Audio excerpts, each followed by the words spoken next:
What's up, y'all? DT2 Comics Chat here, ready to do my panel review of the Fantastic Four. This was another movie that I knew was going to have multiple opinions, multiple vectors, multiple perspectives. So I knew I had to gather a panel again so we could talk about it. So I gave you like my live stream review, and I might still do a formal review because there's a lot of details that I want to deal with, but we're definitely going to do a panel discussion tonight, and I am still out of sync with my camera. That's getting on my nerves, but I have to try to fix that later. Okay, so right now I'm going to introduce the panel to you. I'm going to let them introduce themselves. They'll tell you who they are, what they do, and how to find them, and then we'll jump into talking about this here movie. All right, start with Steve Shadewing Sellers. I'm pretty much a writer and a commentator for Comics Crusaders on and off.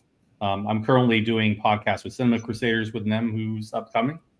And the stuff that I do includes Omen Comics, including White Druid and Michael Nero, Guardians of the Lamb, as well as Revelation Publications, which includes Blitz and various other things.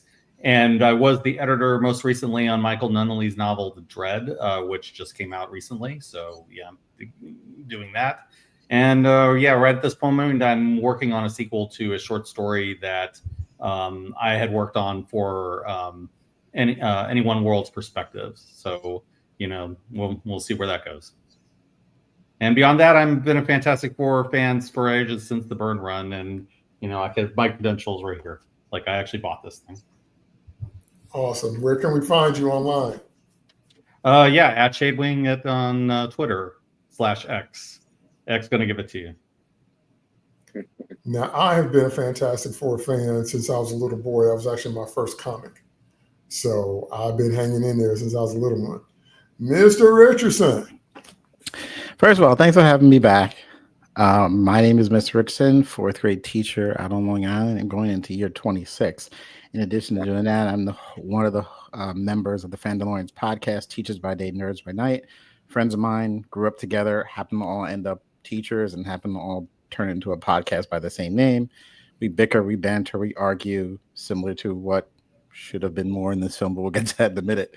But I love it. And my jump into the Fantastic Four it was also my first comic.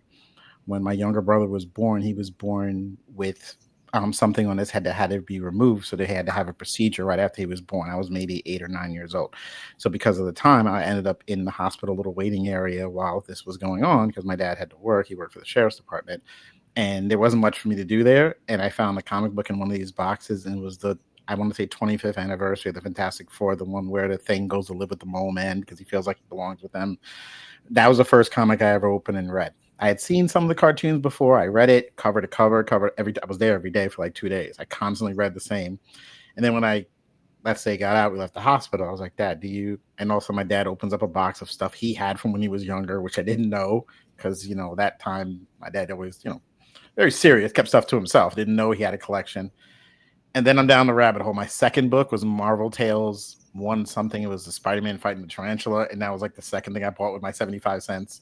Off and running, but Fantastic Four is dearest to my heart, and that's why I was looking forward to this film. Awesome. Where can we find you online? You can search the Fandalorians on anything. Luckily, no one else appears to have taken the name. You can go to Instagram. You can go to the X vehicle because X is definitely going to get you. That was nice, man. I wish I thought of that myself. I like that X is going to get you. It's a callback. I love it. That's my man. Anyway, you search, find the Fandalorians, follow us. Bickering, bantering, and arguing, lots of arguing. We pride ourselves in not agreeing on anything and having a discussion about it that doesn't turn into what politics is now. So it's pretty cool. Cool. Mims, who are you? What do you do? Where can we find you? Hey, what's going on? My name is my real name is David Howard, but everyone calls me Nim, including my wife now, which is a little unsettling.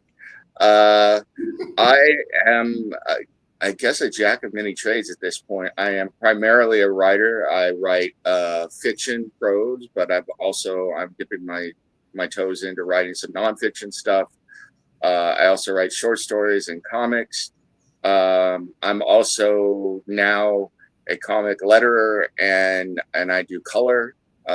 Was doing stuff for my own, and now I have gotten hired to do something for somebody else. Just today, I submitted a forward to a tribute book that somebody asked me to write. So I've kind of like got my hands all over the place. I do video editing, etc. Currently, I am finishing up some animation on some panels for the campaign video for my latest comic book, Space Monkeys, which will be going into pre-launch on Kickstarter very soon. And so I'll be doing the rounds of all those shows. I'm looking forward to being on all those different shows, including the Fandalorians, if they'll have me. If they'll allow me to come in there and hopefully not tarnish their reputation. Looking forward to doing all that and getting that out there for everybody. As far as Fantastic Four is concerned, I'm kind of in a different boat than I was the last time we did something like this with Superman.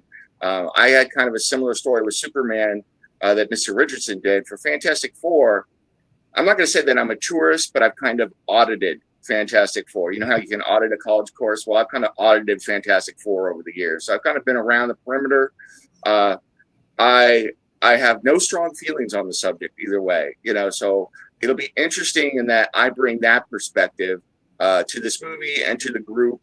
And for what I saw, so I've seen all the Fantastic Four movies. I've seen the Fantastic Four cartoons. I have read Fantastic Four comic books in the past, but I would say I'm nowhere near as a big a fan as the other three in this panel. So it'll be interesting to hear what they have to say and then kind of like bring from my perspective as well.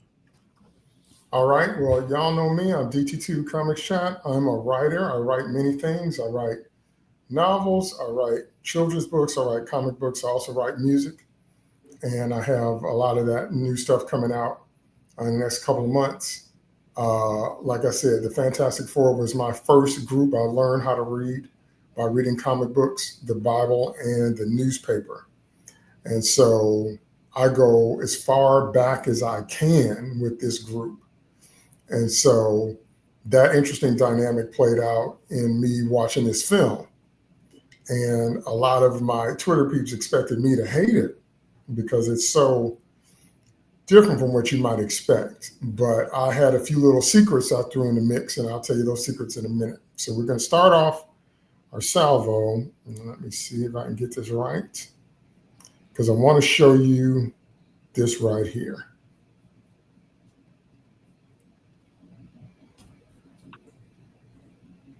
All right. So I said on Twitter, I've also heard many, many people say they thought that the Fantastic Four was a good film and they don't understand why it hasn't done better. We were actually talking about that on the pregame show before I started recording. My answer is that that's because it needed to be a great film, a smash hit, an Avengers level success. That is the position it was in after everything that's come after Endgame, starting with WandaVision. If it had come out right after Endgame, when the MCU was still riding high, it probably would have done better. Since then, we've had nothing but miss after miss, so the film needed to hit big, and it just doesn't have that mass appeal factor, even though it's about Sue and her baby. So that was my take on the whole thing, because there were just so many different factors into what was going into the dropping of this movie. So we're going to start off this panel review by talking about that stuff. We mentioned it, like I said, in the pregame show, but I want to get it on this video. So let's talk about some of the factors we felt were affecting and are affecting the performance of this movie.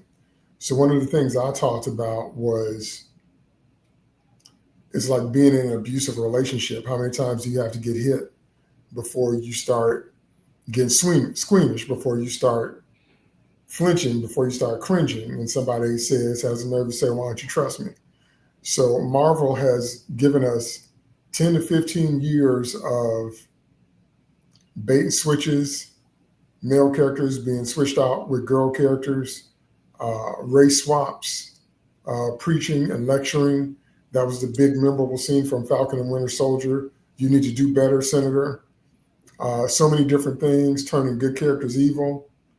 like Agent 13, and just so much before this movie dropped until there's no way we can ignore the goodwill that they have minimized and torpedoed. And it always amazes me when people try to say that you can act like the last 10 to 15 years didn't happen. And I've never understood that perspective.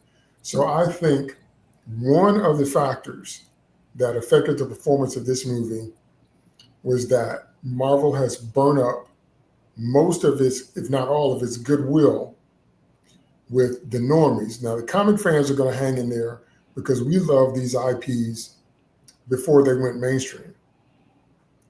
But they have made a point of torpedoing the support of the normies, and you have to have normies if you want to cross $1 billion. Lilo and Stitch did it. What's the name? Minecraft did it. It can be done, but you have to have normies to do that.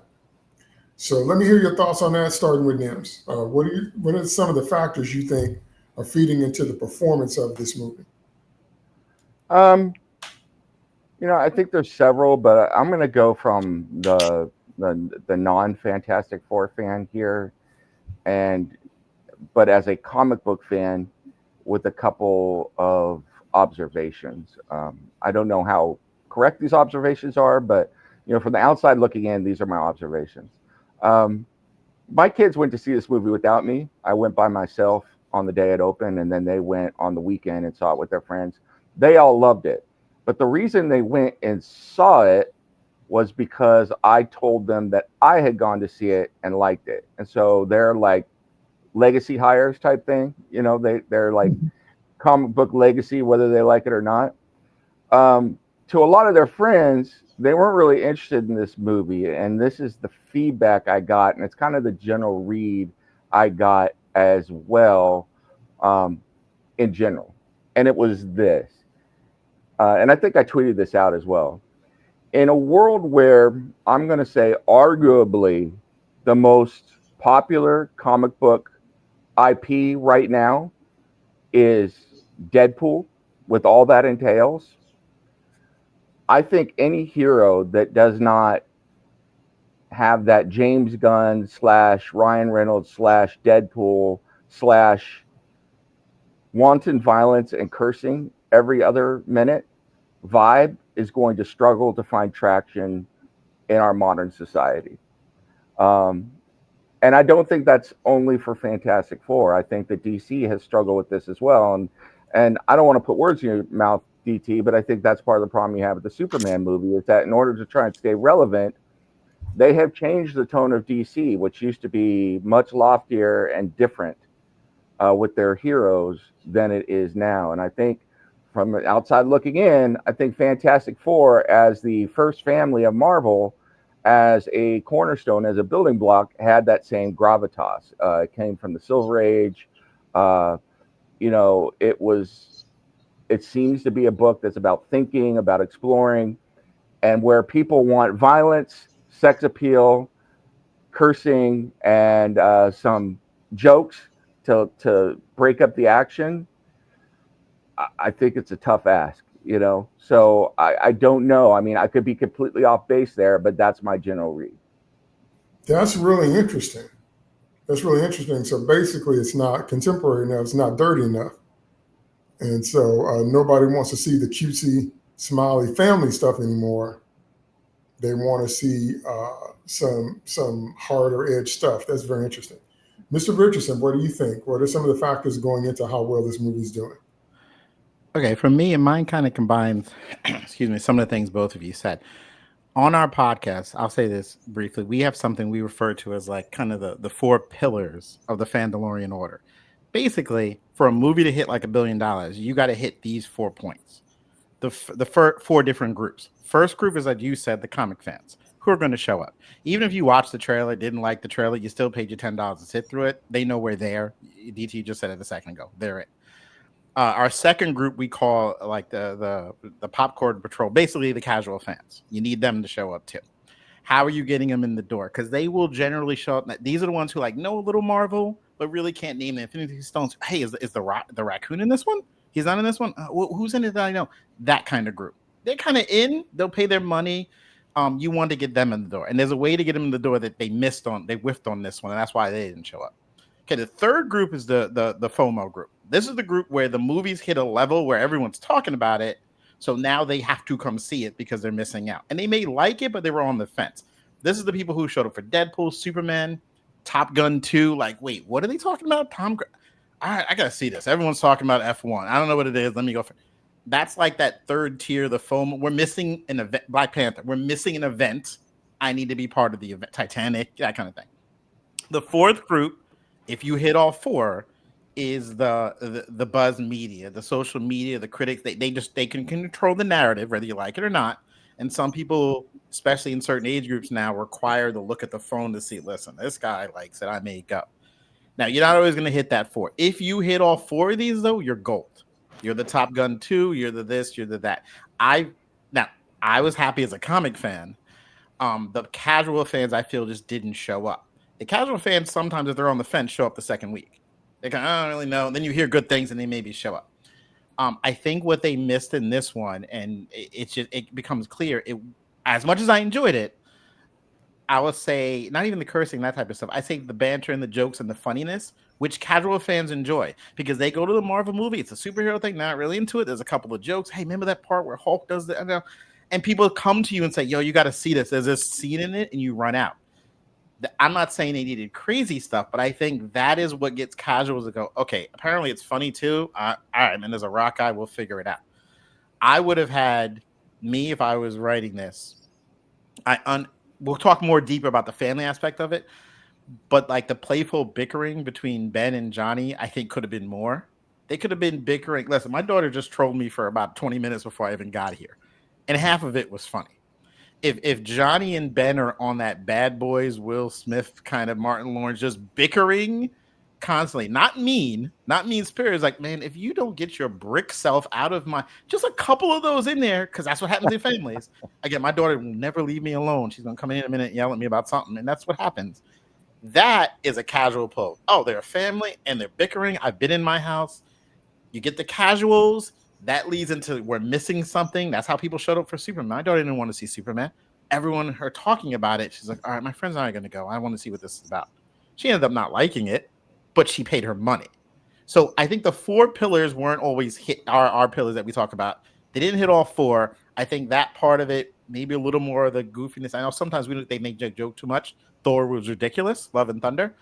But there's enough you can sprinkle. It's like sprinkles. You could sprinkle in enough where I think it could have elevated it into the casuals, and then you might have pulled in the FOMO friends, and there we go.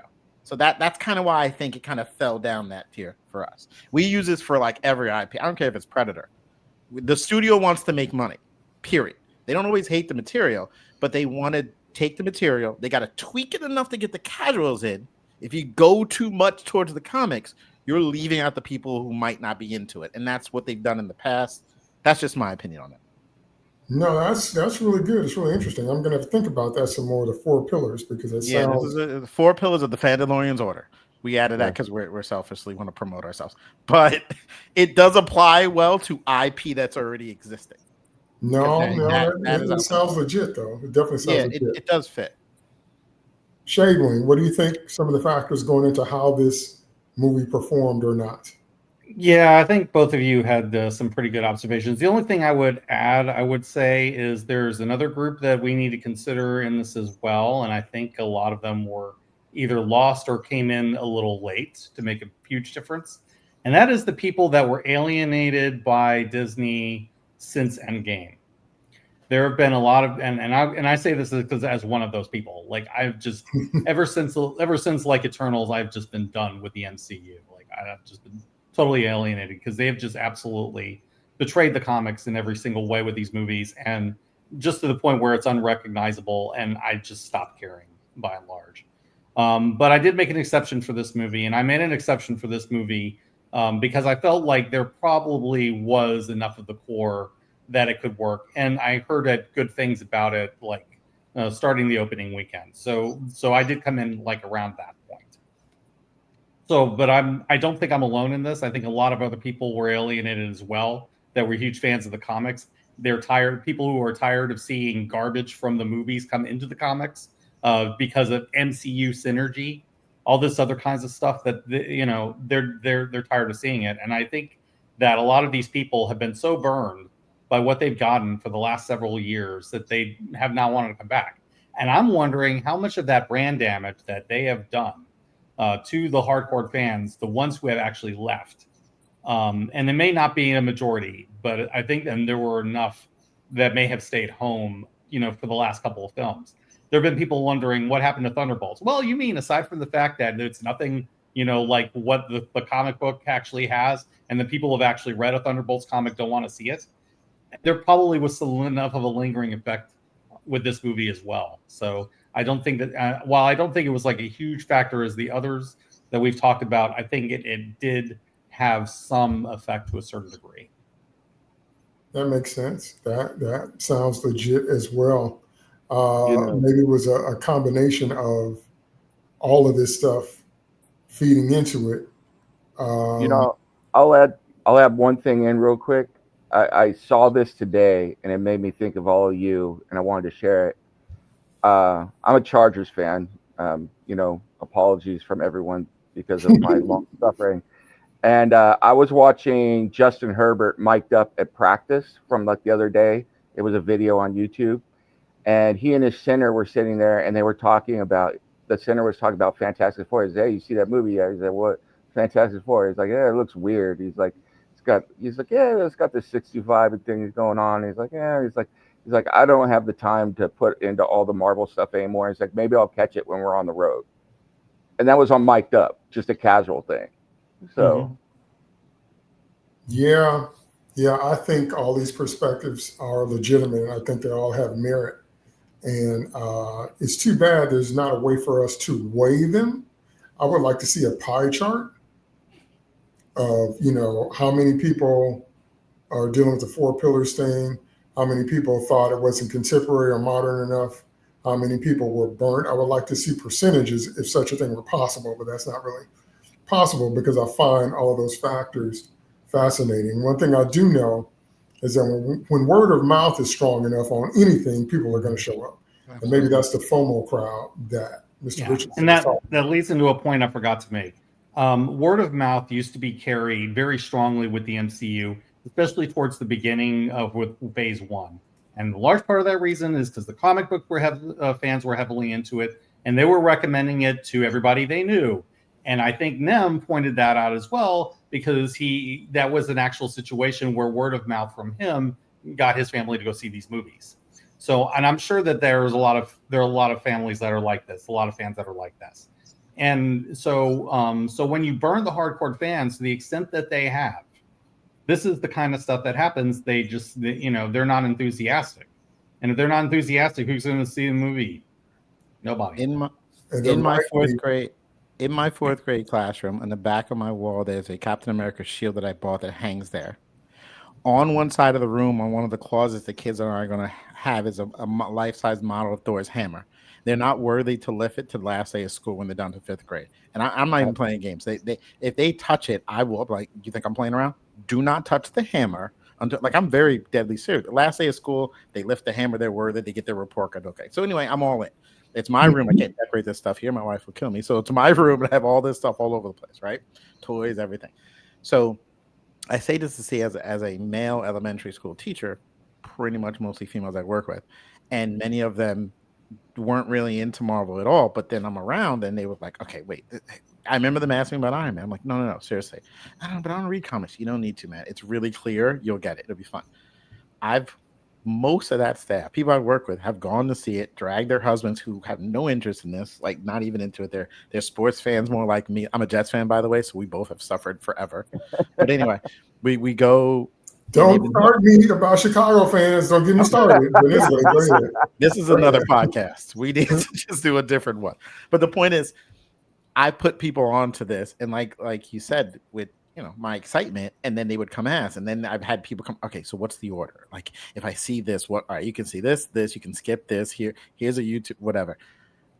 but my energy definitely is low with it because there's only a few where I'll be like, all right, you might want to check this one out. Or people come, I still revolving. I mean, I'm getting messages now. School doesn't start for 2 weeks. All right, what do you think about this one? I said this, and you go see the Fantastic Four, and we'll get into the reasons, whatever. But the energy level to promote it like I used to, not that they were paying me, is down because some of it have been misses, and some of it, and I spent a lot of time. I always look for the casual fan perspective. I always take myself out of what I know and think, okay, if I don't know this world and I've only seen the movies, is this going to entertain me? Because certain things don't translate. Like I was never a big fan of the multiverse because I know the casual fan, that's confusing as anything. I get it. I've seen Back to the Future. I get it. Multiverse, whatever. And I've seen Secret Wars. Oh, and I hear podcasts.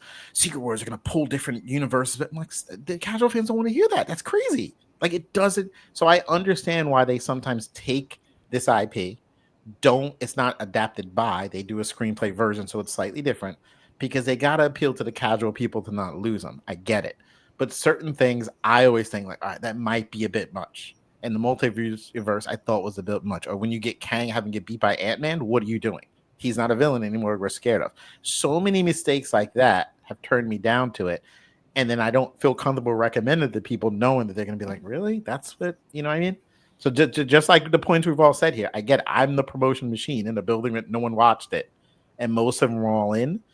But they've stopped pretty much. Yeah. It's like the Carl Urban Dread movie, probably one of the best comic book adaptations of, I've ever seen. And I got my son to watch it and he enjoys it, but I can't get my wife and daughters to watch. It's too accurate. It's too violent. It's too everything else. So for the normal people, they're like, right, what the hell is wrong with you that you like that movie? So, right. It's tough. You got to appeal to a certain, that's why I don't get mad at studios too much when they tweak it. Cause I know they have to, they're trying to make money. It's a business. They're trying to make money. I'm a capitalist, right? They're trying to make money. We can't act like they're doing this for the art. They want to make money. So they have to appeal to certain people. It's just tough. All right. Well, 3 things I got to address now after all that. First thing I want to address is that last thing you said. If they're trying to make money, they're completely out of touch with what works. The first thing they would do is make their actors stop doing interviews, or they would tell them how to act. They would give them some type of social media training or what to post so you don't shoot yourself in the foot before your movie drops. That's the first thing, because they completely don't understand what actually makes money. I've been screaming for years, Steve Rogers and the Invaders. Put Chris Evans back in time with World War II, back at Cap in his peak, and give us an Invaders movie with the original Human Torch and Namor and Union Jack and Spitfire and Bucky and Toro. Are you kidding me? Okay, so they don't have any idea what could actually make money. And like Steve and I have talked about for a year now, that won the Thunderbolts. There was no Thunderbolt in that movie. Then was the Avengers Rejects, the leftovers. So that's the first thing. Second thing I want to talk about is you mentioned multiverse. I am forced to agree, except I always have to chime in and tell people we conflate the terms, and I know only us geeks would care about it anyway. Because, whenever you're using time travel, you have to describe your model. People aren't going to understand how the movie goes unless you describe the model. Mm-hmm. So the Terminator model is elliptical. It's all the same reality, but the past affects the future, affects the past. Back to the Future is you create a new timeline and the old one's gone, because Marty never actually gets back to his original timeline. And then when you do something like the Star Trek stuff, where you go back in time, that's also elliptical, because they wouldn't be able to save the whales if they weren't going to be able to go back to the same future that they came from in Star Trek 4. So you kind of have to define your model. 12 Monkeys model is you can't change the past. So if you go back in time, everything you do is folded into what already happened. So if we're going to use time travel, you have to define your model in the movie for the normies to get it. Once we get into multiverse, normies are just going to be like, well, that's just a bunch of cameos. That's why Spider-Man worked. Mm-hmm. They're not really going to care as much as we do about what Earth and what world they're coming from and what reality. They don't care. Why would they care? They're like, Tobey Maguire's back. Andrew Garfield's, that's what they care about. So I just wanted to point that out because I'm not disagreeing with you. I'm just saying it runs along the lines of how you have to hook the majority of the people. Star Trek's weird because they have both. They have the Mirrorverse too. They actually have multiple different ways of approaching it. It's strange, but yeah, no, you're right. Mm, And then the third thing I want to talk about is mm. the Fantastic Four specifically does not have a good track record. So from the Corman movie to the Evans movie, which look better now by comparison, and then don't get me started on Fantastic 2015, this particular group doesn't have a track record in theaters with having anything that's really good. It's so funny, as much as we criticized the Alba Evans movies when they dropped, how much better they look now by comparison, simply because they were still fun. Even It's though it's the prequel trilogy effect. Yeah, exactly. Even though they tried to make a brunette Latina into a blonde-haired, blue-eyed Caucasian woman, okay, we still got the best thing we've seen to date. Doom sucked, but everything else was fine. But I mean, that was only Dr. Doom in name only. That wasn't Victor, and he wasn't Right. on the spaceship with him. But anyway, that's nitpicky stuff that we care about. Yeah. But I'm saying to chime in and piggyback on your comments about word of mouth, because we've all of us have talked about the people that we talk about with these movies. Because my son asks me about this stuff all the time because he knows this is a large part of my life. And when I talked to him, I said, well, I went to see Fantastic Four. He said, why would you do that to yourself? I was like, dang, son. He's not wrong. He's not wrong. He said, why would you do that, Dad? Why? I said, I went to see Superman. I was like, well, why would you do that to yourself, Dad? And I was like, ooh, okay.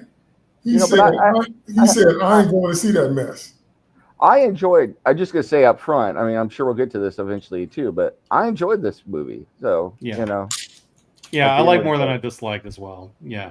Yeah, I did too, but there are some specific reasons which we're going to talk about. So let's go into that. So the next thing we're going to talk about the same three things we talked about last time. We're going to talk about plot, we're going to talk about characterization, and we're going to talk about the look, the actual aesthetic of the film.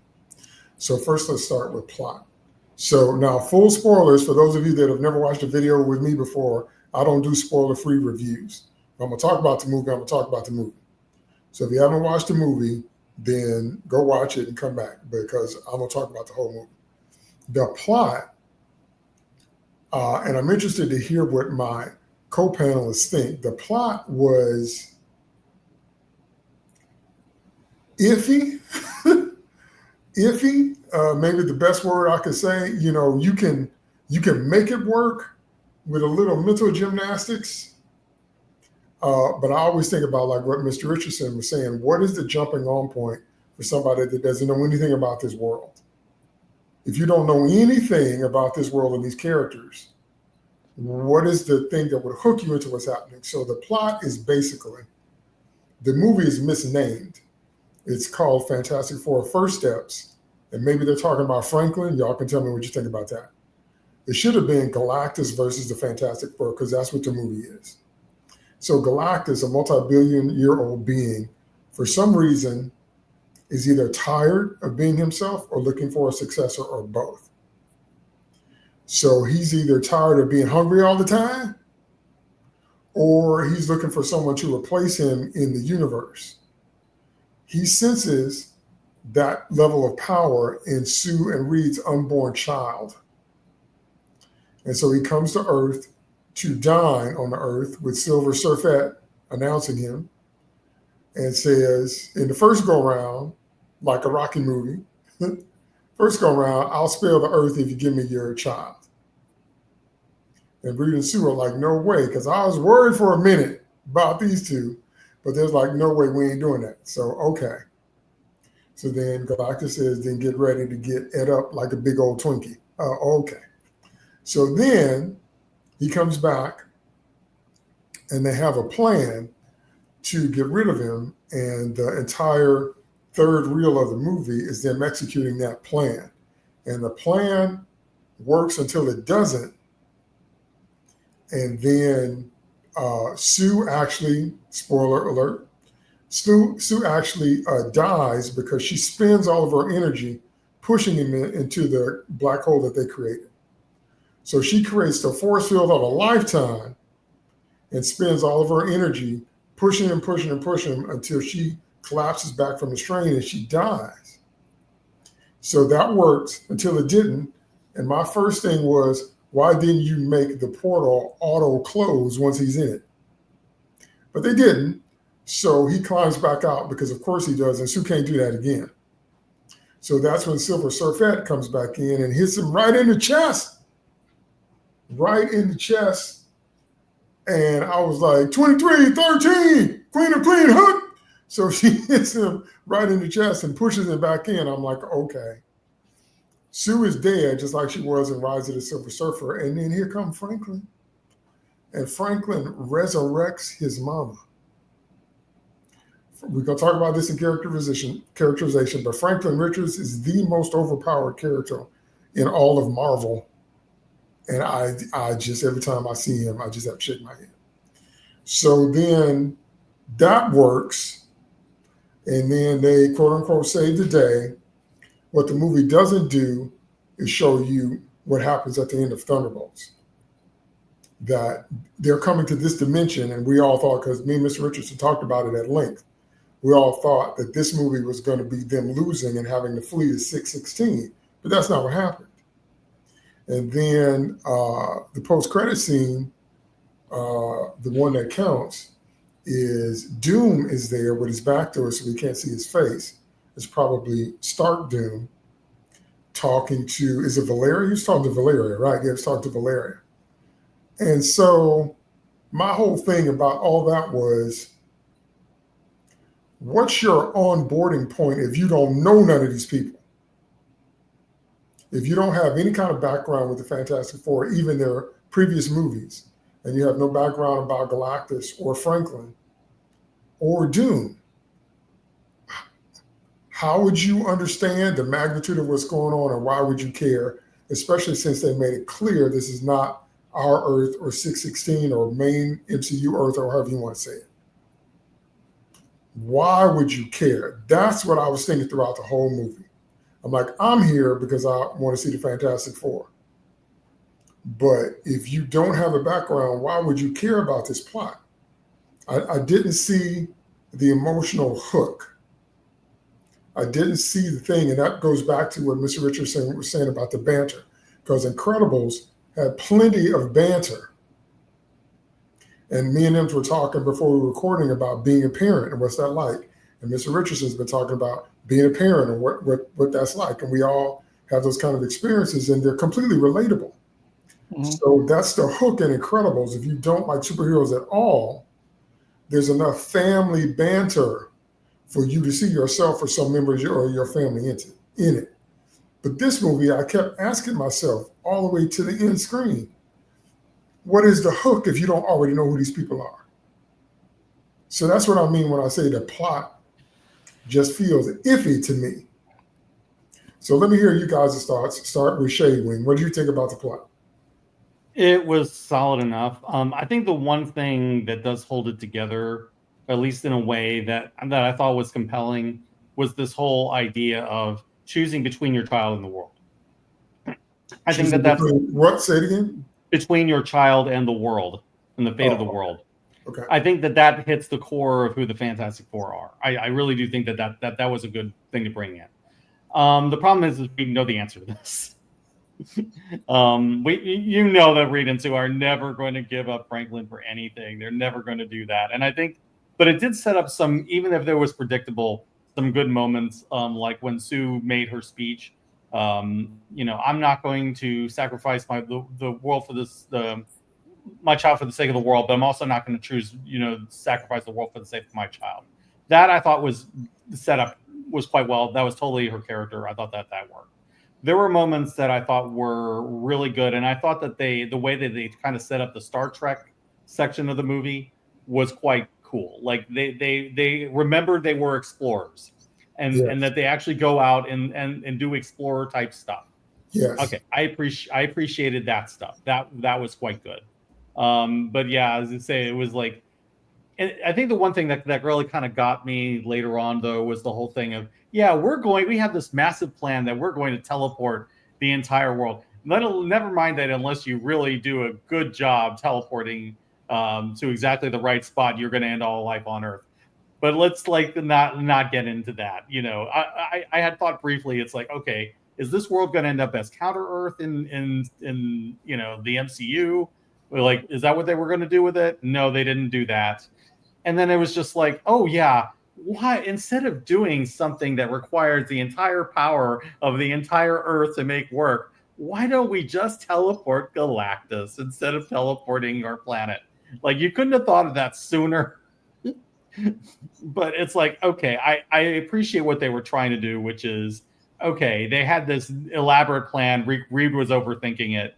And okay, they had to adjust when, you know, reality hits their plan and shows that there's no way it would have worked. So then they have to come up with this whole thing. I'm like, okay, you know, let Reed have to think on the fly for that. Fine. But I think this is kind of, I think iffy is probably the right way to say it. It's, you know, it's got its moments that are a bit silly, but at the same time, it's goofy in a way that's fun, and it feels like Fantastic Four, and it feels like a science fiction adventure in the right places. So yeah, you have that. It's just that, you know, it is very Marvel goofy. Marvel goofy. Okay, Mr. Richardson, what do you think about the plot? I appreciated the fact that their goal was to make them look like a family. The opening scene. Now, I went with my son who's 21, my daughter who's going to be 20 in September, and my youngest is starting 9th grade, and she's like 14. So, and they have no anything about Fantastic Four, never saw the other movie, so they're a perfect test case for what we're talking about. So the opening scene where you just see the family, you just see this couple, and they are pregnant, and they're scared of it for some apparent reason.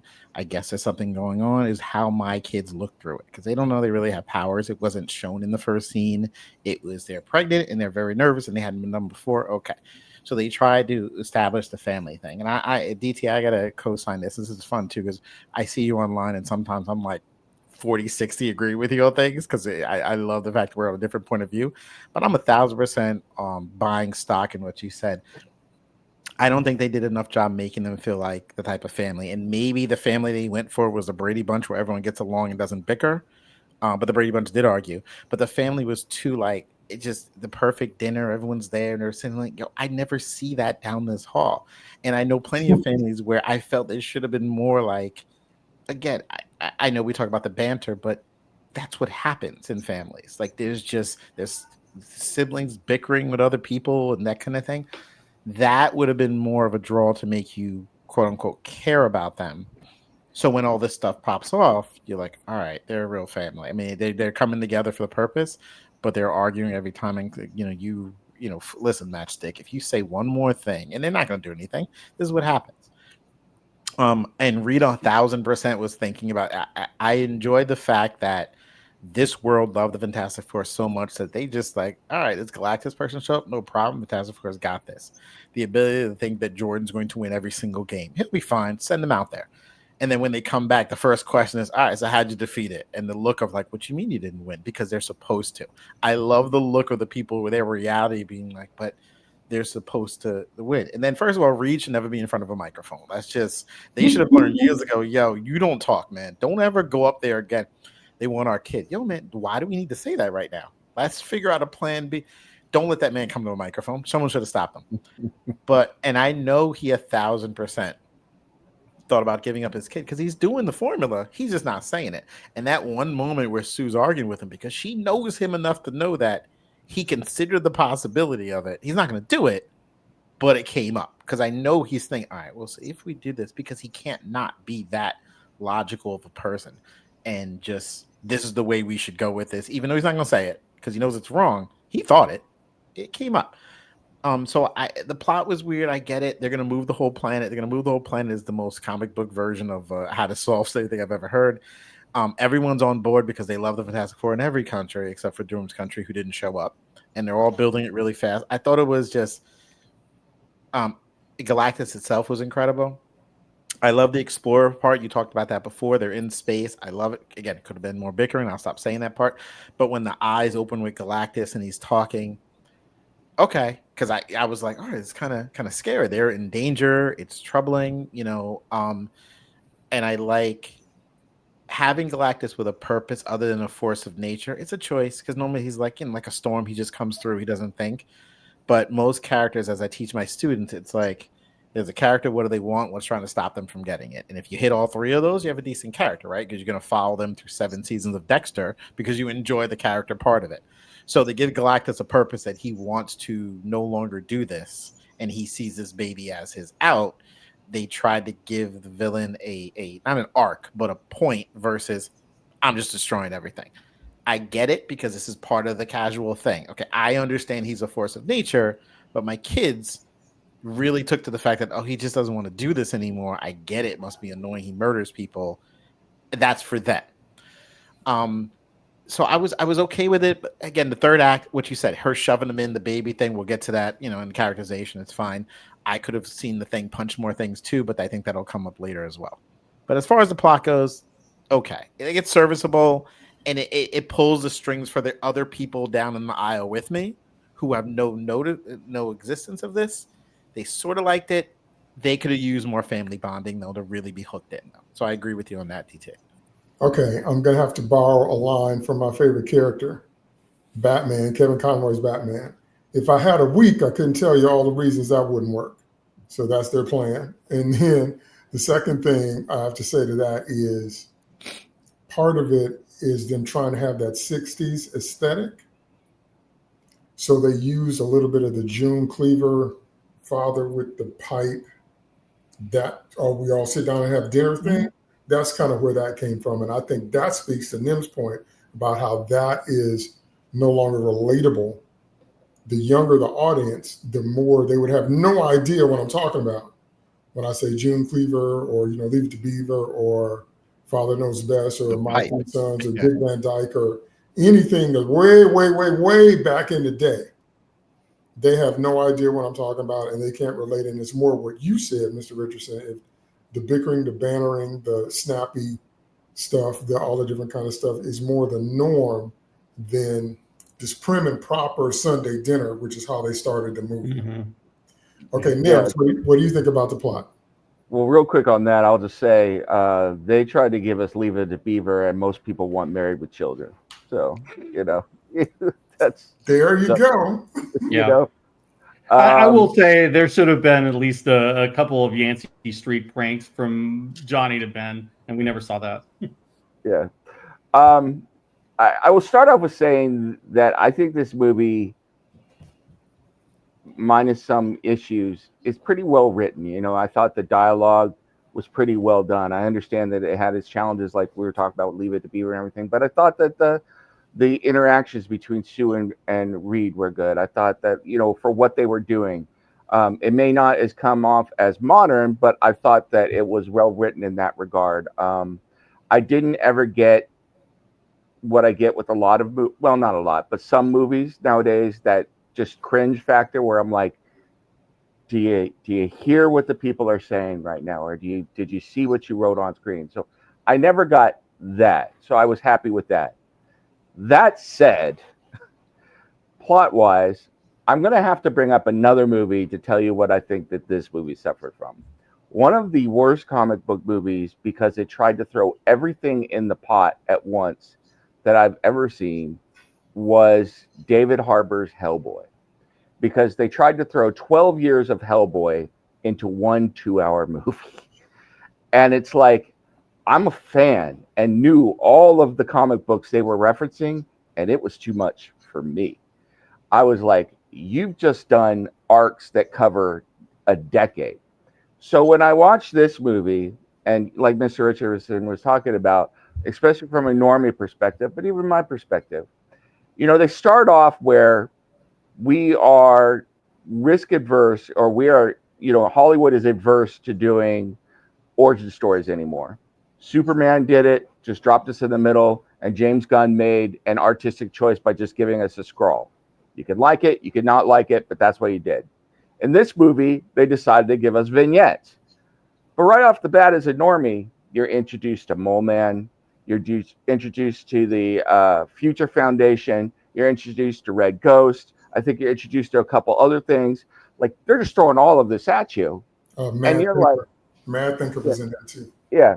So you're like, okay, what am I supposed to pay attention to? What thread am I supposed to follow? Then you finally get to the people, and you're stuck right in the middle of a family who is established at doing all of these things, and they have a life. And I think that if we had stopped there and said, okay, they're established, we gave you these vignettes, take them in, move on, you would have been okay. And then it's like, here's the big bad coming in, Galactus. We've got Silver Surfer. People kind of understand that, whether you like the Silver Surfer or not. Put that aside. Galactus, big threat. We're going to go out there, find out what's going on, beat Galactus, roll credits, fade to black, we're done. Great movie. But instead, we also need to throw in a pregnancy, which is another arc from Fantastic Four. And now, not only do we have a pregnancy and everything goes along with it, but this child is superpowered. Not only superpowered, he's Marvel Jesus, because he brings his mother to life later on.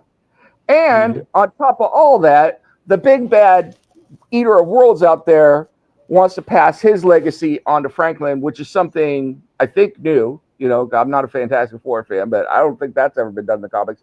So we're going to add this in as well.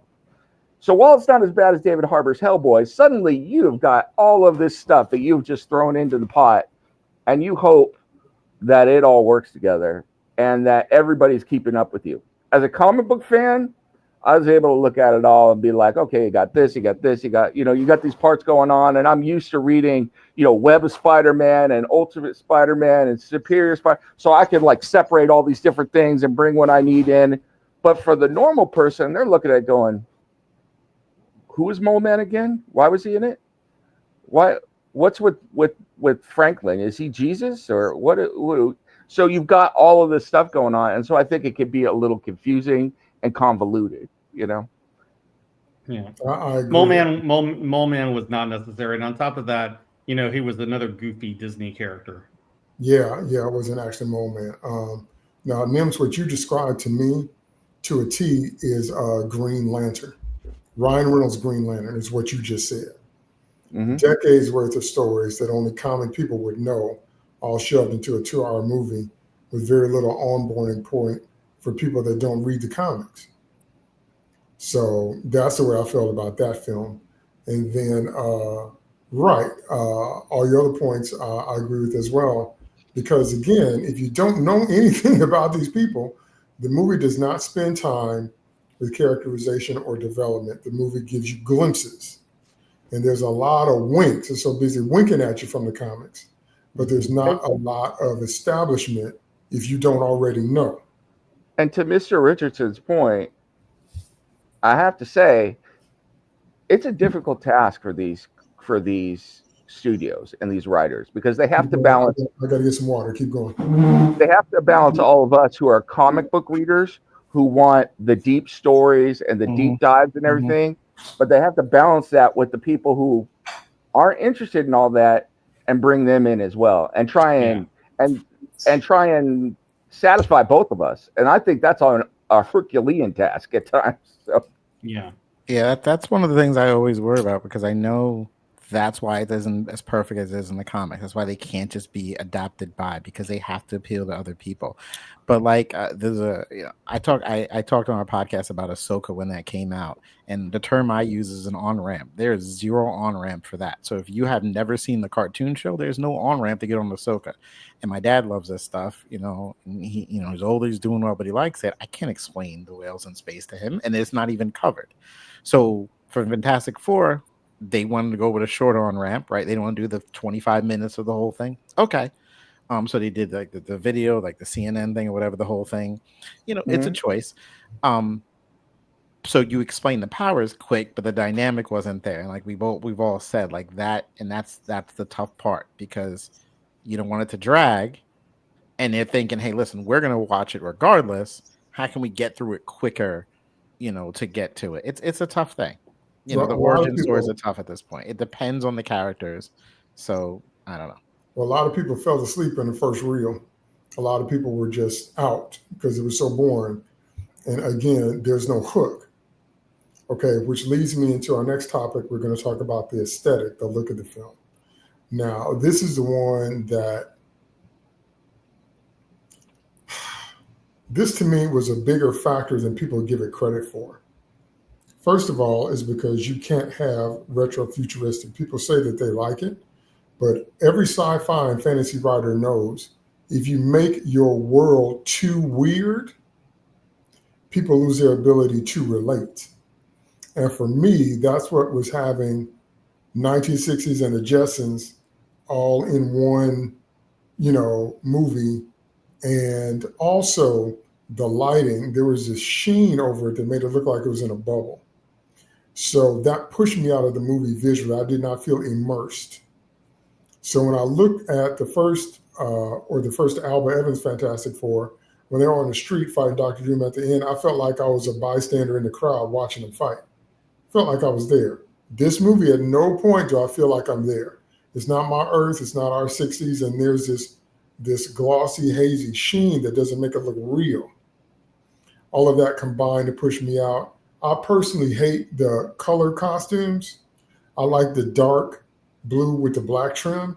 I don't like this light blue with the white trim. So I was like, okay. And so trying to combine all that, to me, it felt like they were trying to have it too many ways. I felt like you should pick an aesthetic or pick one thing to tweak maybe. But when you tweak all these different things, I just couldn't get any sense of immersion. It didn't feel real. It felt, and I've said this a million times, it felt like a cartoon with live action actors. And so once my brain settled on that, I was able to enjoy it as that. But they're just the visuals. And then things beard or whatever, and I know it happened in comics, but I was like, why? Why are people obsessed with finding the most obscure comic panels, things that don't normally happen? So you can have 1,000 issues. They'll pick the one time this one thing happened in one panel 58 years ago, and they say it's in the comics. Mm-hmm. So, the thing with the beard and all that. And then, Fantastic Car was cool, but it looked like something my dad would have drove. It looked so retro. It looked like something that he would come pulling up in when he was a young man. And so, it was trying to have it too many ways for me. And all that combined for me to push me out of a sense of immersion. I did not feel like I was in this world. I wanted to very badly, but I didn't feel it at all. Mm. So, that's just what it was for me. We'll talk more about the actors themselves in the next segment when we do characterization. But just watching the film, I feel like I'm just watching stuff happen kind of through a glass bowl. And I'm like, oh, okay. And this happened and that happened. Okay. And then one of the things that they tried to do was they tried to make it 60s and make it woke. I'm like, in the 1960s, in our 1960s, African Americans were fighting to go to school with Caucasian people. In our 1960s, Dr. King had risen to prominence, and there was that whole struggle, and that's what gripped the nation in our 1960s. And people couldn't sit on the front of the bus and whatnot in our 1960s. In this one, every time you see the crowd, it's this multi-ethnic crowd. Now, I'll give you that if it's New York to an extent. But if you're trying to sell me on a 60s vibe, it wouldn't look like that. There would be some people who were very much would be made aware of that they weren't welcome to be there. It wouldn't be everybody crowding around the screen like we're all one big happy family, whatever. Not if it's the 60s. So that was another thing for me where they were trying to have it both ways. Mm. Where you try to pick out, the nice little family dinner thing and trying to say it's retro and all that, but that is not what was going on in this country during that time. I've done research. I was part of a team that wrote a play about one of Dr. King's contemporaries, and we studied about the dogs and fire hoses. A man named Bayard Rustin, who was really the driving force behind the march and everything. A lot of the things Dr. King gets credit for, Bayard Rustin really initiated, but nobody really knows who he is for a bunch of different reasons. And so I did a lot of in-depth study to write the music for that play. So my vision of that time was Dr. King was hated by most people. A lot of his contemporaries told him, as people always do, shut up, stop making waves, stop causing trouble, pushing for this equal rights and civil rights thing. You're just a troublemaker. FBI, CIA had it in for him. That is my vision of the 60s. So every time I saw them running on the street, everybody's clapping, and it's Asians and Black people and Southeast Asians and Indians and Far East Asians and Caucasian people and Irish and all that. I'm like, that's cool and everything, but that one hour 60. So that pushed me out of it too. That might just be me. I'm just saying, I couldn't with that. Okay, so who haven't heard from on aesthetic? I'll go. Okay, go. Well, I see your point. For me, I saw a different problem with the look. Now, I'll say I enjoyed what they did, quite a bit of it. However, I didn't read this as being the 60s. I read this as being 2025, and this is what everything looked like, which caused its own problems. The first problem is you have released 2 other movies this year. You've released Thunderbolts, and you released, was it Captain America and Winter Soldier? Brave New World. Brave New World. Both set in the MCU, both with a very modern look, a certain look, the way they've done everything. And suddenly, this movie is part of the MCU, and wow, is the tone shift going to give you, you're going to really have to hold on to your seat, because you're like, this is the same world, Granted, it's multiverse, but still, especially for the average person, you're like, how does this work? What is going on here? Why is it so different? Then if I put on my, as someone who writes science fiction, I put that hat on. So I started looking at all this stuff. One of the best examples of retrofuturistic I've ever seen, because they explain why everything developed the way it did and why it looks different. So even though it's futuristic technology, it's still retro, is the Fallout series. They've done a great job of doing that. In this series, I see situations where they're on the Excelsior and they've got, I'm remembering, it's been a while since I saw the movie, but they've got really advanced technology here. Meanwhile, they're still dealing in other places with transistors, and Kirby has cassette tape for data storage, like reel-to-reel tape. So all of these things, as someone who is an engineer, as a scientist, worked in the computer field, I'm looking at all these things and I'm like, it wouldn't work that way. It's like you either go down technology this way and you develop a certain way, and then you need to actually think about, and this is something I do when I create science fiction worlds. If we go this direction, if I create a world that's all based on the human genome, what does that mean for the society, for economics, for industry, for technology? If I go down this one, and you've got to design all of that around that so that it's all cohesive. Now, granted, not everyone's going to overthink it like me, but it's still grate you a little bit, because you're sitting there, you're looking at, for example, people who have developed all of this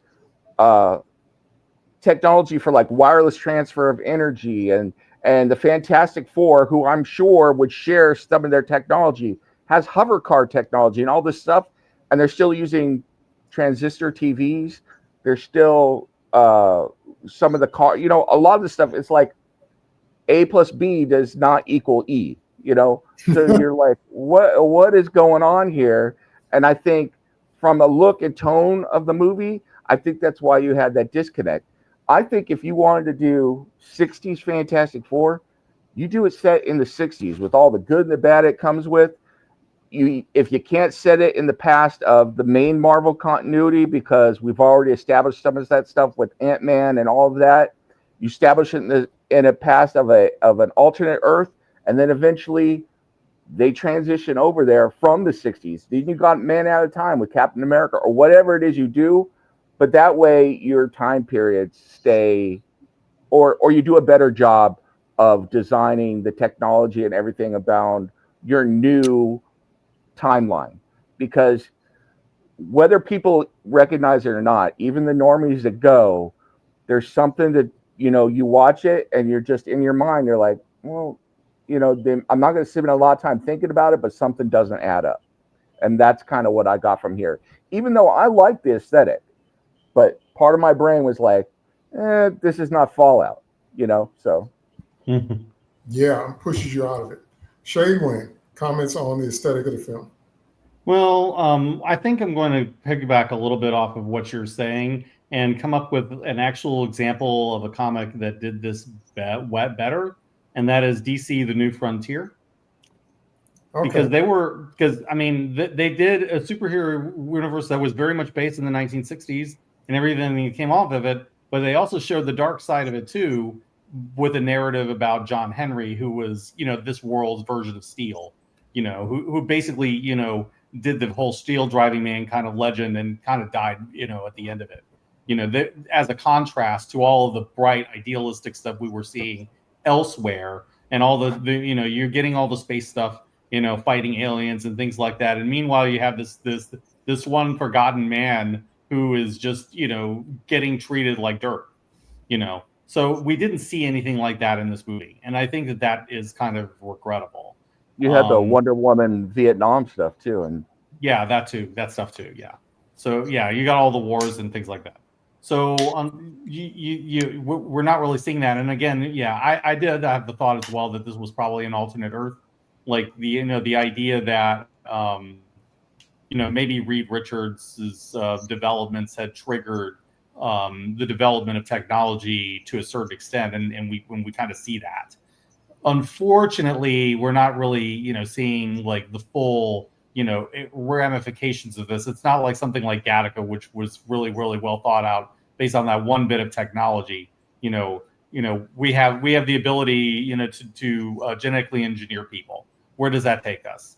How does that shape society? We don't see that in to that nearly that extent. And I kind of get it, because the point really is to show how cool the Fantastic Four are. To show what that these guys are celebrity. They're explorers. What we got was more of a Star Trek veneer, and when it does lean into the Star Trek approach, I think it really does work. But it's just that when you start really kind of digging, under the surface, it's kind of when you start seeing the cracks, and we're starting to see that, I think, here. Mr. Richardson, aesthetics of the film. My mother grew up in Cleo, Alabama.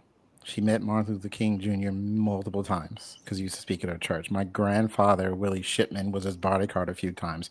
She was ground zero for all that. She comes to my class every year and talks about when she was 9, the dogs, the blood, people getting shot in front of her, running.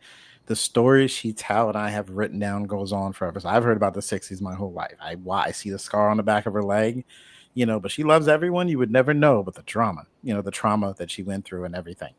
So having that so just like you having like a big image of this, I look at this differently in terms of, I guess maybe most of you, as in it's not the same universe. I'm a baby of Sliders, of Quantum Leap, of Star Trek, here's the world. We hop in the world. We have like 5 minutes to figure out what happened here that didn't happen. I'm thinking of Sliders. That's one of my favorite things. Mm-hmm. Okay, so this happened, that happened, this happened. Great. So it's like the 70s here, or in Star Trek, they'll end up on a planet where they're because of a book. It's like an old mob movie. Cool. Here's the dynamic. Here's what we're stuck in. So for me to easily separate into, okay, this is their futuristic 60s where these things didn't happen in the past. Cool. Like I've seen enough in Sliders and all these different other IP. I can quickly adjust to it. And I also think the idea being, if I was them, and I'll be honest, if you want to do the futuristic 60s, fine. you cannot touch the stuff that you're talking about in terms of like what happened in the past, because that gets preachy, and that's what happened in the Captain America thing. And we should have learned from that. We're not going to get preachy. So the best way to avoid preachy is cool. Futuristic society, maybe like he said, because of Reed, like things have advanced, so people are no longer more like kumbaya than they're supposed to be. All right, I'm with it. As he said, the main point of the show, the Fantastic Four, is cool. Everyone loves them universally, white, black, indifferent, doesn't matter, gay, straight, who cares? We love the Fantastic Four. I can jump into that and be fine with it because I don't want them to get preachy anymore. They've done it too much. And if you have that kind of aesthetic in the 60s, and you're going to have to comment on it, and I really don't think that was necessary for this. As far as most of the visuals go, like I said, I'm okay with it. Like this is the universe. This is one to go with. That's fine. I agree. The Ben shaving thing I thought was a bit ridiculous. I get they're trying to show that it's been a long time. Maybe have Johnny grow a beard. Weird, right? I do like if Ben's design counts as aesthetic, which I feel it should. He acted. I forget the name of the actor. His eyes was doing all the acting. Like when they got in close with him, you could see the things there. I like how they didn't touch some of the pain aspects. I think we'll get that in a minute in the characterization, but I was good with that. I think the mandate was like, yo, don't make it look like the MCU, make it look different. Make it look like it's a jumping on point so you don't feel like you have to have seen 400 movies ahead of it. So that's make it look somewhat different so it feels fresh. Oh, that's new. It's different. It's not how it normally looks. Versus, oh, they're just in New York City and stuff's going down again. So if that's the idea, which would be the smart move, to make it look new enough that you don't need to have read a Bible to go see it, and that's what they want to go for. Fine. As far as the costumes, I'm good with the blue because it's always been like the classic simple design. As Reed would make a simple design, as Johnny would want something different. Listen, we're gonna wear blue, put a 4 on it, keep it moving. Okay, so I'm good with the aesthetics. They look like pajamas, but okay. But they do in the comics too. They kind of look like pajamas. Yeah. Not all the time, but okay. No, All right, yeah. that's cool. Okay, so them ain't pajamas. Them picture behind me, them's pajamas. Yeah, but this is Reed. This was what Reed would design. We just need it to work, and he wouldn't think about how it looks because he just wants it to work. If it looked fancy, that would be like, really? Why would Reed sit there and like, okay, I need a little bit this to make it look better? That's not him. We need it to work. When we catch on fire, it doesn't burn you. Here's what we're doing, and the rest of them would be like, dude, really? But that's how he would do it. That's how he would think. In my opinion. At least they got pajamas on, because if it was me, I'd be going full dude style and flip flops, boxers, and a robe. So I'd be like the dude out there fighting evil. So that's a great point. All right, let's move on to the part we've all been anticipating, which is characterization. I'm not sure if we should go character by character because there's a lot. So maybe I'll just throw out quick bites and then you guys can do the same, because we're going to get stuck if we go character by character all the way around. So I'll just throw out some quick stuff about the overall thing. The biggest standouts for me were the opposite way Galactus and Silver Surfer worked on the screen. So Galactus, I thought, was realized very well. I thought the scale of him, making him Godzilla size, worked really well. I thought the actual look, instead of the cloud we got in 2007, and actually seeing him look like Galactus, I thought that was on point. I thought if Galactus was real, he'd probably look like that. Now, he'd probably be a little bit bigger. Godzilla scale was good, but if he's going to eat the planet, I thought it'd be a little bit bigger, but you couldn't tell the scale when you're in his ship. So obviously it's when he comes on Earth, starts walking around, you get the Godzilla scaling.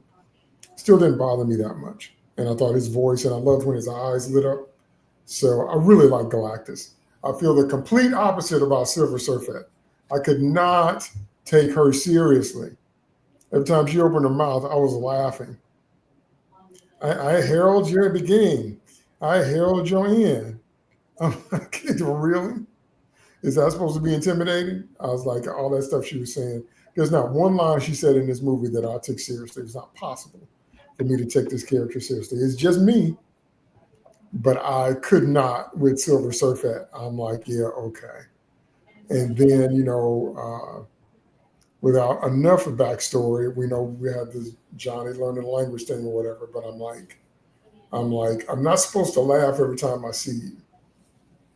And every time I see you, I'm laughing, I'm cracking up. I'm like, what the world is this? What is that? What even is that? Is the way I responded to it. So I was like, okay. So I know a lot of people liked her. I know she didn't bother a lot of people and all that, but I could not take her seriously for a stick of bubble gum. Okay. So in terms of the side characters, we just got glimpses. I agree. Natasha Lyonne's character should have been Alicia, and they mentioned the Matchmaker, and we didn't see the Red Ghost because they cut out Malkovich's scenes. We saw them fighting one ape. Okay. And then Mole Man, to me, was like the Batman's version of the Riddler. He's like some dude and some piece together stuff that he pulled out the trash or something. I'm like, that ain't the Mole Man. What's wrong with y'all? But anyway, so the Underminer was better. Huh? The Underminer from The Incredibles was a better Mole Man. Yeah. So the side characters, I was like, I'm glad most of y'all don't even know who these folks are because you'd be disappointed if you did. So there was that. Now, in terms of the main four,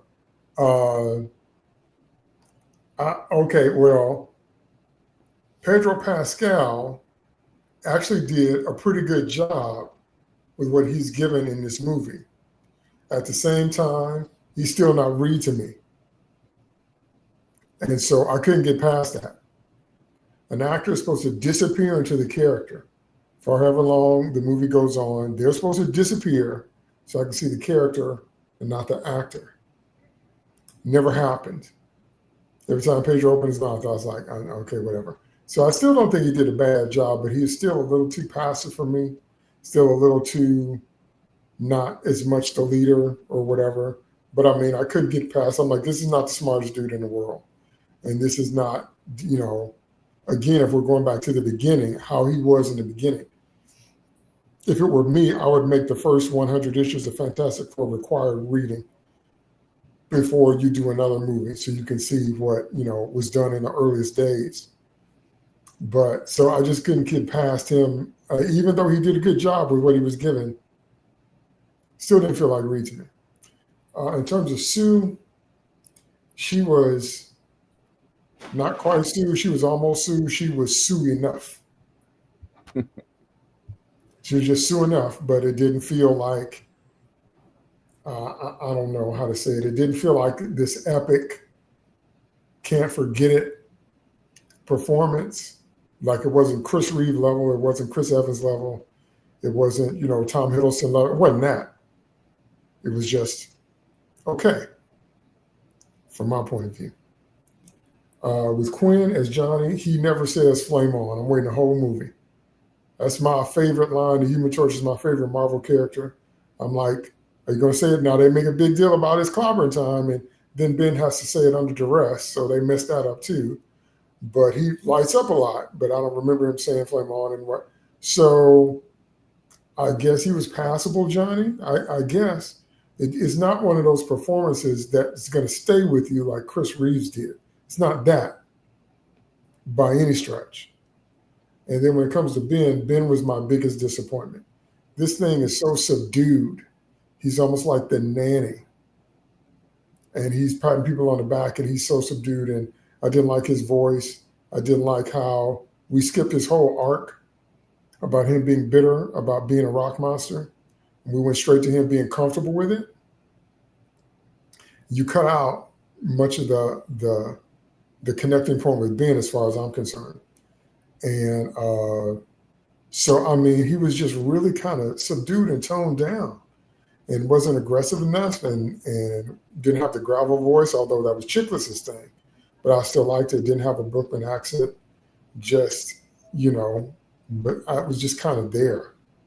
And didn't punch that much, and had to be made to say it's clobbering time and all that. And that's the cartoon, and that's not really me. See, that's those kind of, it felt like Fantastic Four apologetics. It really did. And when it comes to Herbie, I can't stand Herbie, so there's nothing they can do to make me like Herbie. So I think Herbie was Herbie, can't stand it. So yeah, whatever. I wish R2 would come up and light you on fire, really. But anyway, that's just me. So, I really wanted to walk away with some performances like we had in Winter Soldier where Chris Evans is just crystallized in our mind. But Chris Evans also could still pull off Johnny Storm like he did in Deadpool and Wolverine. I mean, still, he brought it well enough for us to buy him in both roles. And Hiddleston is Loki as far as I'm concerned. I couldn't see anybody else doing that part. And they just had so many good examples of good book-to-screen translations, and this was just so bland. For me, anyway. And I was like, well, okay. I'm just watching y'all, but I'm not vibing with you. That's just me. Okay, Mr. Richardson, what do you think characterization? First of all, I agree with you on the Galactus. I thought the brilliance of them keeping him in the dark, so you didn't really get a true scope of his size until he was in their, version of New York, was great. He was gigantic. It was, the eyes lighting up red. That was great. Same thing with the Moment, take it or leave it, whatever. The Silver Surfette, as you called her, she's a secondary character. It's not really a main character. Okay, it didn't bother me as much, but I don't care either way. Like, all right, she's just there to. I don't think we earned enough for her to turn on him. My big thing is when I watch these things, like, okay, did you earn that moment? Like, do you? Yes. I write plays and I do plays in school and stuff like that, and they perform it for the whole the middle school and groups and whatever. If you have a key moment, did you earn it? Like, where did we build to the point where this makes sense versus I felt like it didn't get there. As far as the main cast goes, I thought Pedro, I've never been one to care about the cast looking too much like the come out of the comic books because multiverse, it looks different. It's fine. I didn't think, the Hugh Jackmans, the Michael Keaton, didn't think they'd be them. They turn out great. It's fine. I'm a big, can they act? Can they hold the scene and do it? Not, or they look like them. It doesn't do it for me because there's people who look like people who are terrible and they can't deliver a line. I thought Pedro did a good job. I thought he played Reed as completely like he didn't chew up the whole scenery when he was on the scene, which he's done in many other things he's did. He was kind of understated. He was somewhat socially quirkiness and awkward. He felt to me intelligent. He just socially just not there. And I felt he was in a situation which was a little more nerve-wracking than normal because now the whole planet rests on his intelligence and everyone's staring at him like, what do you do? And he's writing up things and erasing and can't figure it out. I was okay with it. I thought it was good. Now, there's always room for growth, right? These things, like we said about Superman, maybe it'll get better as it goes down the line. Sue Storm, again, thought it was okay, but I'm going to get to the Torch, which I agree with you. It was a bland performance. Like, I wanted the flame on as well. And I wanted more of that, like, energy and I don't want to keep tripping over the banter thing again, but just give me, and maybe I was looking for the Chris Evans version, but just more of that energy. And so he was so like, they were all just chill. It was just super relaxed. It was just a little bit more. I wanted the family chaos. That's what I was coming for. Almost like that one scene in The Bear where it's out of control on Thanksgiving. I need that chaos, right? And the Thing, yeah, 100%. I'm okay with them not doing. They subtly pointed out moments where he's upset with how he looks, the mirror thing. I mean, looking in the window, or whatever. I'm okay with them not doing that this time. Only they could always do it some other time. If I pulled out the past 100 issues since, like, I don't know, 2010 of Fantastic Four, I guarantee in every issue he's not going to be miserable about it, but it comes back up all the time. It's like something you deal with as a tragedy. It just in the back of your mind, like one day, like, God, I can't believe I'm stuck as an orange. So I'm okay if they alluded to it. I felt like there was probably more there because they cut out a lot of parts with him and the girl, I can't remember her name right now. I think there were probably more moments where he was dealing with it, but based on everything else going on, I understand they turned it down a little bit. I feel like they could always come back to it whenever they want. I'm okay with that. But I agree with your point 100% with, he didn't throw a punch, I think, at all. Other than pulling the boat out of the water, right, in the beginning in the little montage scene, where was the aggression? Like, where was like, all right, let's do this. Like, he picked up a car, for kids. He didn't, and I think he threw something at Galactus at one point, but he was so like subdued, and they're coming for the baby. Everyone else seemed to be like in it, like, all right, we got it. He felt just, you know what I mean? So I agree with you that I felt they should have did more with those two specifically. Maybe next time, you know what I mean? Maybe if they do more with it, but he should have been more aggressive. Definitely, 100%. Okay, two things I forgot to mention, and I'm going to throw it to Nims. You reminded me. The first thing is, what Steve said earlier, I did like the way they all worked together in the Star Trek portion of the movie when they were on the ship. And you could see them work together without powers. You could see them work together as a team, and everybody had a role to play. I really like that because we have never gotten that. Never. Everything about their dynamic has been about their powers. But this time we saw them, even if they didn't have their powers, they had a job to do in the mission. I really like that. I really like that. But the flip is when Sue died, the only one that reacted was Reed. Now, in the 2007 movie, when Sue comes back, the way Jessica and Chris hug each other is really intense. You could feel it like, oh my God, I thought my sister was gone and she's back. But Ben's kind of patting people on the back, and Ben and Johnny have no reaction. It's just Reed. And I was like, really? Let me say something real quick. I watched recently. My 6-year-old niece is now living with us, and she's into these cartoon versions of this. So I showed her the last few minutes of the Avengers movie, just the fight scene right at the end, because she knows the characters from the little Disney Plus show. She's watching it. So I watched it with her today, like the last 15 minutes where the battle in New York. The point is, I'm trying to say is, there was so much more reaction when they thought Tony was quote unquote dead by the Hulk, Thor, and Captain America, and they just met him maybe like 2 days ago, than what we saw in this film. And I was actually thinking that when I watched them, like I forgot about the point about the reaction until you brought it up, but I was thinking about it too. Thor, like Captain America just met him. He's about to cry. Thor looks upset. They don't even know Tony. And Hulk looked even sad, and he doesn't care like that. But that had more emotional weight, and they just met versus his sister. You know what I mean? So I had to cut you off, but I just thought about the same thing. No, that's cool. Could have did more. Franklin was overpowered. Like I said, we can throw that around in a minute too. Okay, Nims, what did you think characterization? I'm just gonna keep this fairly short. I'll say that I'll agree with both of you that I thought Galactus was absolutely. If I was gonna give a perfect score in this movie, I'd give a perfect score to Galactus. It was fantastic. The guy who played Galactus was fantastic. The costume was all practical. That was fantastic. The effects were fantastic, etc. Real quick on the Silver Surfer.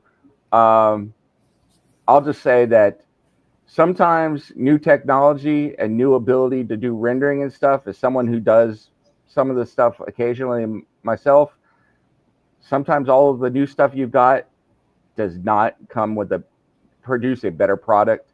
I think they should have just gone with the simple and relatively easy these days to do silver mirror surface on her instead of making her look like living metal. And it looked dull and boring and really bad. It looked like worse CGI than the movie from whatever it was, 2007. And I know 2007 was better. Yeah, and I know for a fact that it's not. I know all the work they put into it and all the thought they put into it, and I think they overthought that. So that's on her character. I'm gonna go to the Fantastic Four really fast. As the whole group. As a person here who is not the biggest Fantastic Four, like I said, I kind of audited the course. I thought that all of the performances and the portrayals were good enough to cement in my mind where I stand over years of reading comic books and movies and everything else on the Fantastic Four. And I'm going to leave it at that, because if I say what I think about the Fantastic Four, that's a whole other podcast where it's like you're going to be guys literally coming at me with knives. Yeah.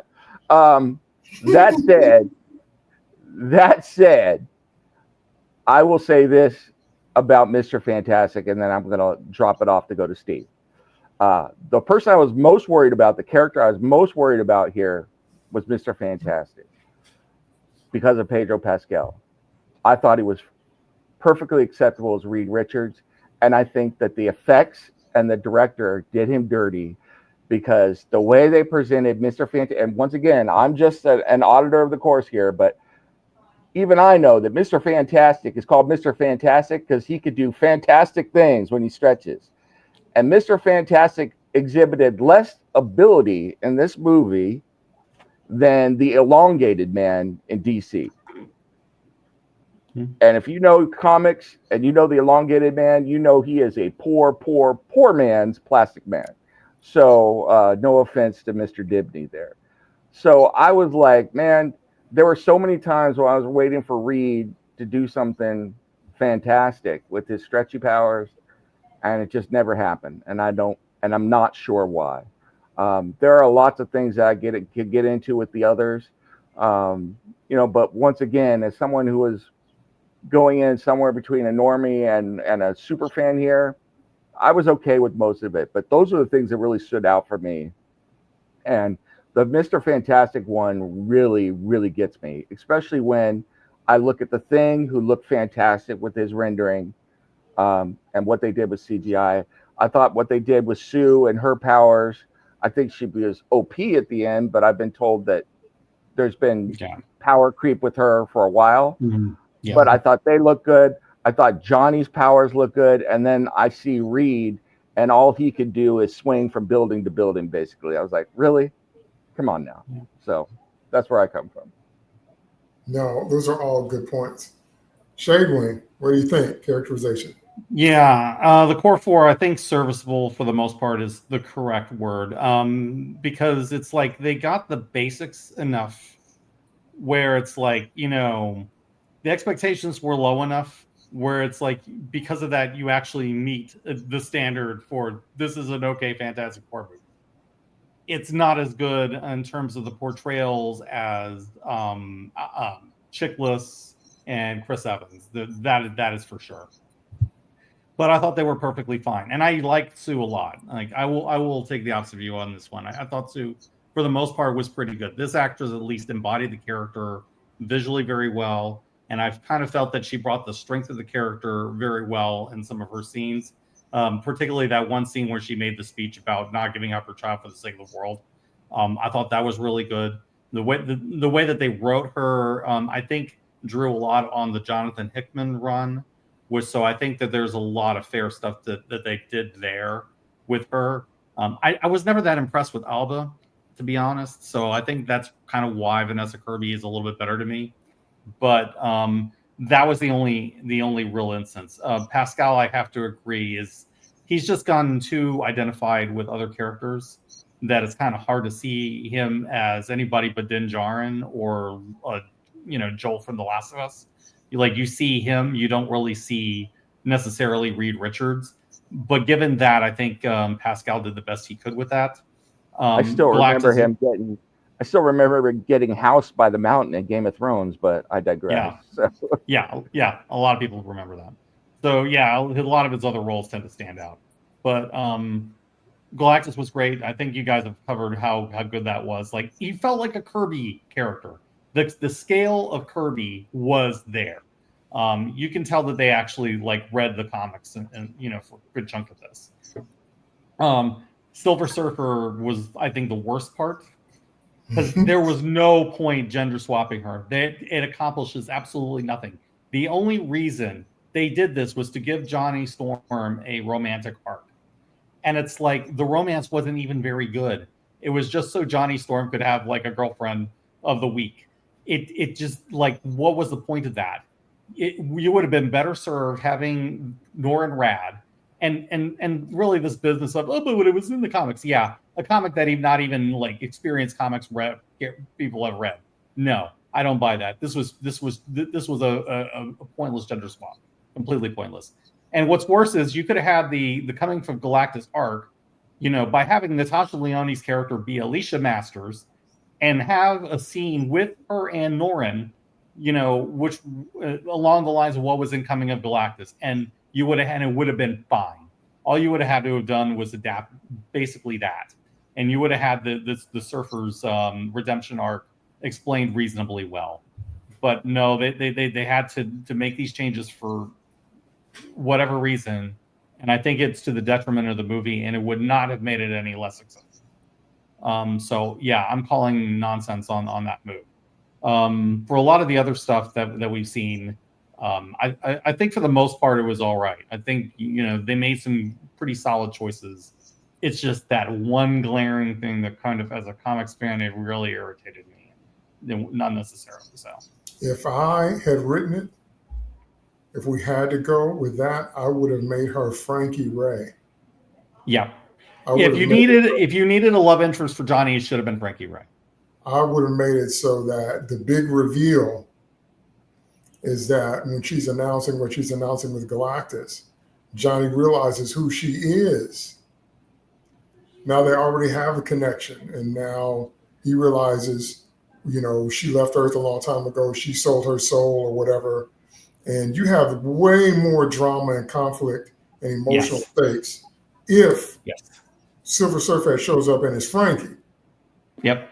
And and then Johnny's got some skin in the game, and I'm not a fighter, but I can't destroy her, and blah blah blah, and why did you leave me? Why did you leave Earth? Why did you do this? Just so much could have come out of that if that had been Frankie. So we have two ways, off the top of our heads, that would have been better than what we got on screen. Yeah. They need to call us when they write these movies. I keep telling them, I'm like, y'all need to do this right now. But anyway, so, all right, let's give our final thoughts. My final thoughts are what I've said several times tonight. I know a lot of my tweets expected me to hate this film, probably because of the way I went off about Superman. But the truth about this movie is I was emotionally disconnected as soon as they announced the casting. So there's a large part of me that just didn't have a lot of emotional skin in the game. So I was like, whatever. Because I was like, this isn't really going to be them to me. So I just kind of let it go. And then, like I said, when I saw it was basically a cartoon with live action actors, I was able to experience it as such because there was so much that pushed me out of it, from the aesthetic to the costumes to the haze to the so many things. I was like, okay, well, this is just their little version of it. This is just their take. And like Steve Shadewing said, absolutely no in-story purpose to gender swap Silver Surfer. If we're going to do that, it needed to be Frankie. Other than that, there's no reason. So you get Galactus that right. And then it's just like an X-Men. You get Nightcrawler that right. And then you think that Halle Berry was Storm or whatever. No. So you wonder, how can you get one character so on point? And in that same movie, you didn't put the same time or effort or consideration into it. And so I was just like, it kind of is what it is. Unlike Superman, I would watch this again just to pick up on the details that I missed the first time. And just to visit the story again or whatever, because like I said, there's a lot that went on, and there's some stuff I would want to see again in terms of the level of detail that I missed the first time through. Because I ain't never watching Superman again. If you send me winning lottery ticket, I ain't watching Superman. So don't talk to me about that. So, this, film, like I said, it's their take on it, and it kind of is what it is. And they pushed me out of it as soon as they announced Pedro. I was like, okay, well, then whatever. So I was able to just experience it for what it was. So I didn't hate it. It wasn't bad. It just was kind of mid to good. Wasn't great. Wasn't epic. It was kind of mid to good. That's kind of where it hit. So we kind of just had to go with that. At least that's the way it was for me. But like I said, I just was not emotionally invested in it at all. So kind of is what it is. Final thoughts, Mr. Richardson. I'm going to go back to just the pillars. It hit the first one, which is the Sacred Squad. All of us are going to show up to it. But I feel it wasn't the banter and bickering and the fun part of it wasn't enough to bring the casual fans in who just want to show up and see a Marvel movie. And like we said earlier, don't care what Earth they're on.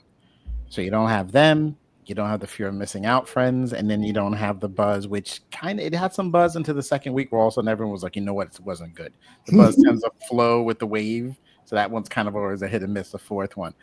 I am obviously in group squad 1 that we call the Sacred Squad with the scrolls and everything. Of course, I enjoyed it. It felt like what I've been looking for. I love them being explorers.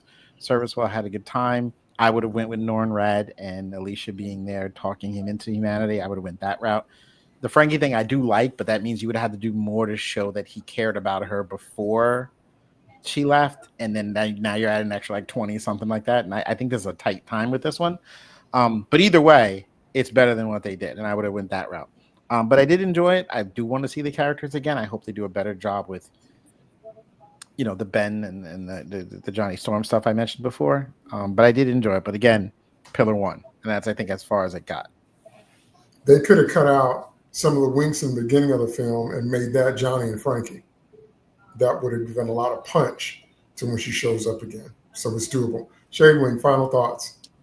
Yeah, I think mid to good sounds about where I would put them. Though I think I would put it a little closer to good than you would. I still think that's the general range where I would put it. Because I think they got the basic core there. I think that's there. There are elements where I think it gets really enjoyable, particularly the Star Trek scenes with the Excelsior. I feel like that is what classic Fantastic Four should be like in many ways. And I'm glad they remembered that they were explorers. Things like that. And also little moments like, yeah, I'm going to go and childproof the house with Reed technology, because it's like, it doesn't occur to Reed that he has to do these things until he's told. And then it's like, yeah, I'm going to go and put all my thought into how to childproof it. Just those basic things that resonate, those were nice things, but they're not frequent enough. And then they ruin the Silver Surfer for no reason at all. And that really kind of takes it down for me. So it's like, I think the whole I liked a lot more than I disliked. I would see Superman again. I might see this one if I felt like I was in the mood, but it's not going to be one of those I would go out of my way to see. It's not like a Superman the movie. It's not like, something like that. No. But I think it was good enough.